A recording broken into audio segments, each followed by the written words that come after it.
Let's talk about 5G, the latest and greatest mobile network that they say is going to transform our lives.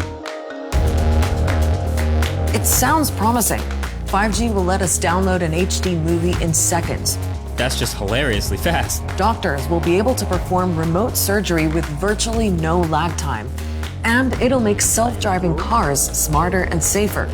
But there are also suspicions that 5G will expose us to more security breaches, privacy issues, and even health problems. So what exactly is 5G? And how much of the excitement or fear is just hype?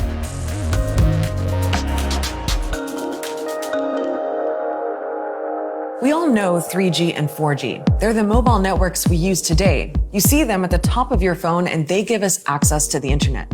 But we're now making way for the next generation. 5G is promoted as the best and fastest connection around. And in some countries, it's already available. South Korea launched 5G networks last year. So did providers in China, the UK, the US, and Germany. New 5G phones are on the way too. Samsung released the first one in 2019. Bringing commercial 5G to life before the rest. So here is how it works. 5G uses a wide range of radio frequencies, starting from the lower end, which we already use for television and Wi-Fi, all the way up to what's called millimeter waves, which are extremely high frequency and used for things like radar guns and security screening at airports. This means that 5G can carry huge amounts of data faster. And that's a big reason why we need it. Our mobile networks are running out of capacity. Soon they won't be able to accommodate the growing number of devices we're using. And there's money to be made. Governments will earn revenue by granting 5G licenses.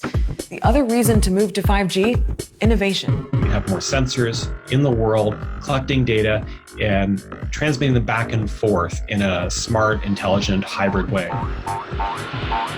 It is sort of like a Jetsons-like futuristic technology. My ingredients, and I get recipes that contain... He's talking about what they call the Internet of Things. And what it means is more and more of our devices like smart speakers or exercise equipment will remember and even anticipate our preferences.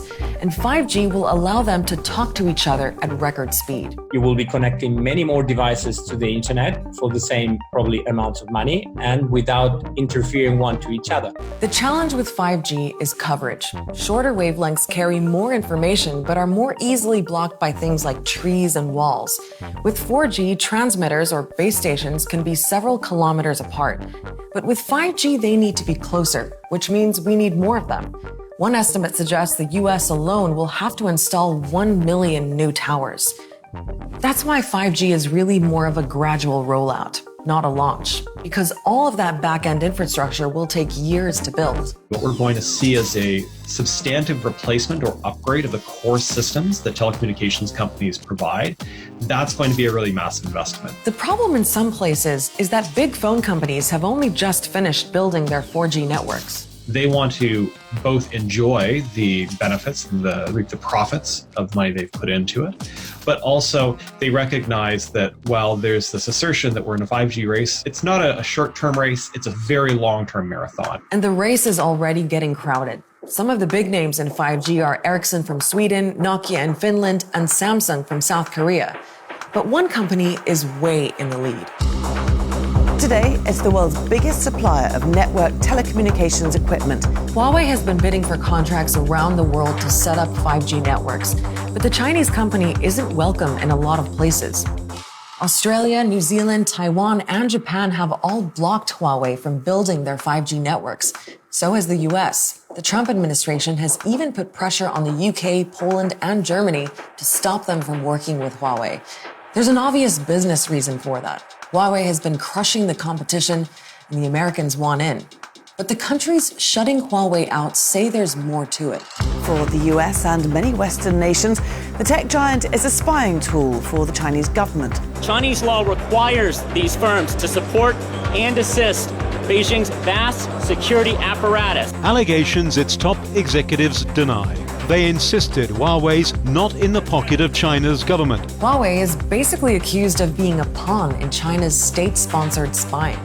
And there's an assumption that, in terms of cyber crime and cyber war, there's like a block on the east that's leading all these attacks. There's a strong expectation, at least in North America and in parts of Western Europe, that relations with China will become more antagonistic, not due to a military conflict or something of that nature, but on the basis of trade, on foreign policy, on human rights and issues like that.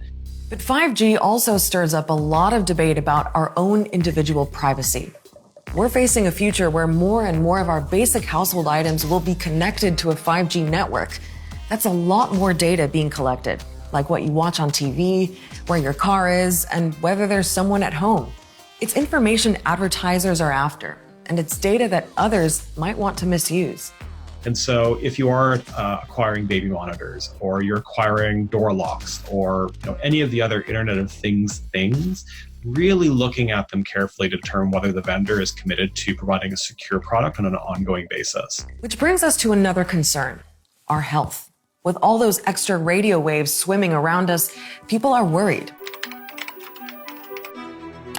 Stop 5G! Stop 5G! Hunderte Menschen gegen den 5G-Ausbau protestiert. People aren't going to have a choice anymore, and that's what terrifies me the most.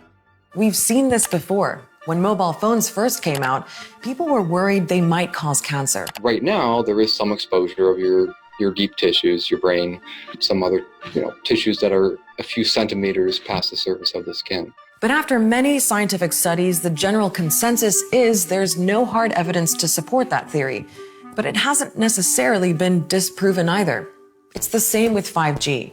And in fact, some experts seem to think 5G's shorter wavelengths are actually less harmful than the radiation from devices we're using now. It's just a little ironic to me that people are all worried about 5G when once you get to that millimeter wave regime, all your deep tissues are quite safe. It's really only your skin that's going to get any exposure.